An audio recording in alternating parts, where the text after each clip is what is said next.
Hello everyone. In this video, I'm going to talk about the ICD-10 CM official guidelines for coding and reporting. So as a reminder, for this academic year, you are using the 2025 coding manuals at the start of class. None of us have the coding manuals because the publishers have not printed them yet. However, you need the 2025 resources because that's what you're going to be tested on your national exam, August 2025. So let's talk about the coding guidelines.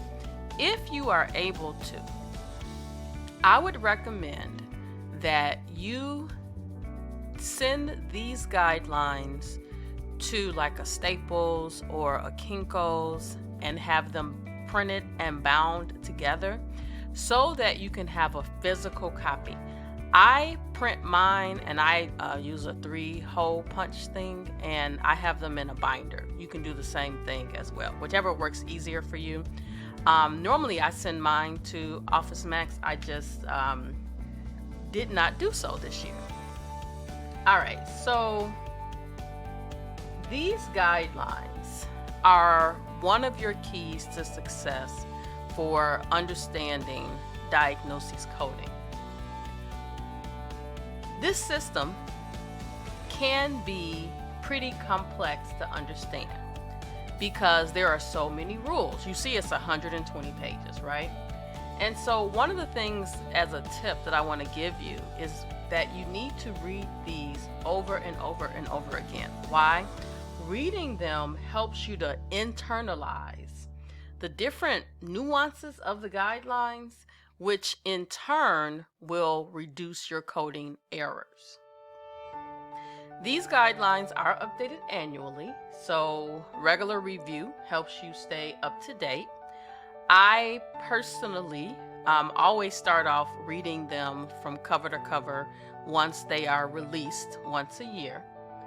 And the more familiar you are with guidelines, the more accurately you can actually assign codes.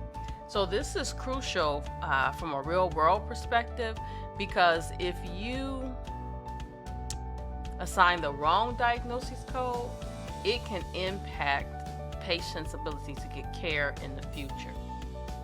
Many errors that you guys are going to make in this course are going to be from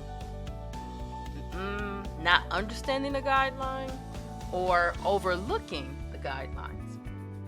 I think it's important that you pace yourself throughout the week. Your discussion board in this course is due on Thursday, and that is by design so that you're not waiting to the end of the week to do your work. But those who wait until the last minute to do their work generally struggle. Let's see what else I wanted to tell you. Oh, yeah. Okay, so what do these guidelines look like? What's in them? So at the very beginning, the first page, you have the, I like to call it the introduction to the guidelines. And then pages 2 through 6, you have the table of contents. So let's look at that for a second. The guidelines themselves consist of 4 sections and 1 appendix. So section 1 is actually, I didn't mean to do that.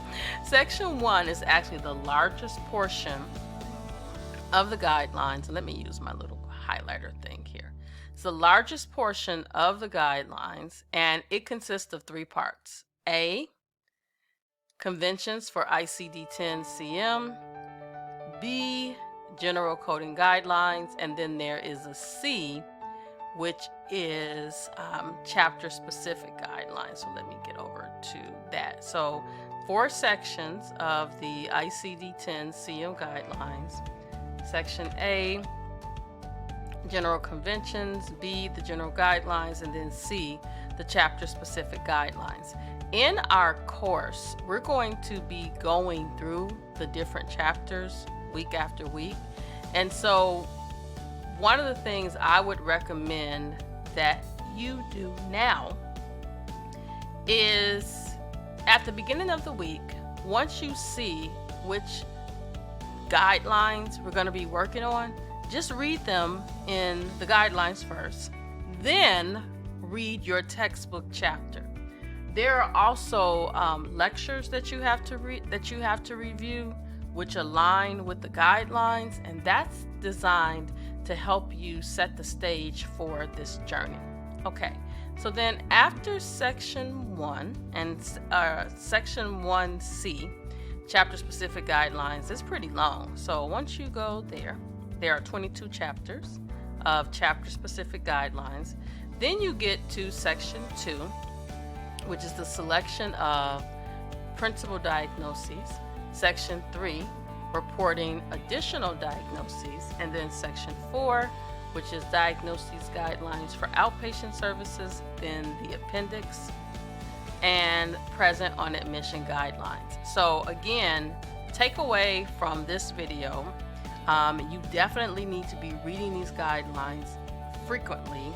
I highly recommend that you print them out and put them in a binder so that you can take notes on them.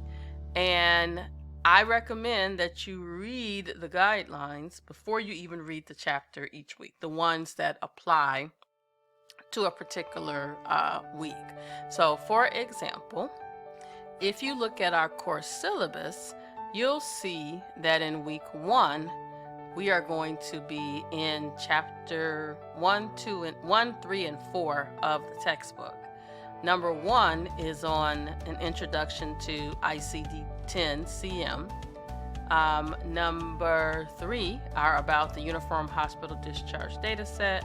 And then number 4 is about certain infectious and parasitic diseases. So if I go back to the guidelines and go to chapter specific guideline C1, it's about certain infectious and parasitic diseases. So to kick off your week, I recommend that you read pages 1 through 27 of the guidelines. So this is page 1, and then 27 ends right, well actually 20 at the bottom of the page.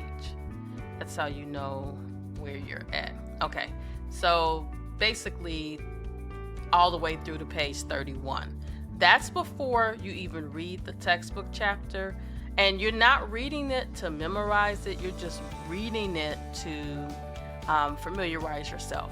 There will be lots of video lectures in this course, and one of the things that I have found is that students that don't watch the video lectures struggle.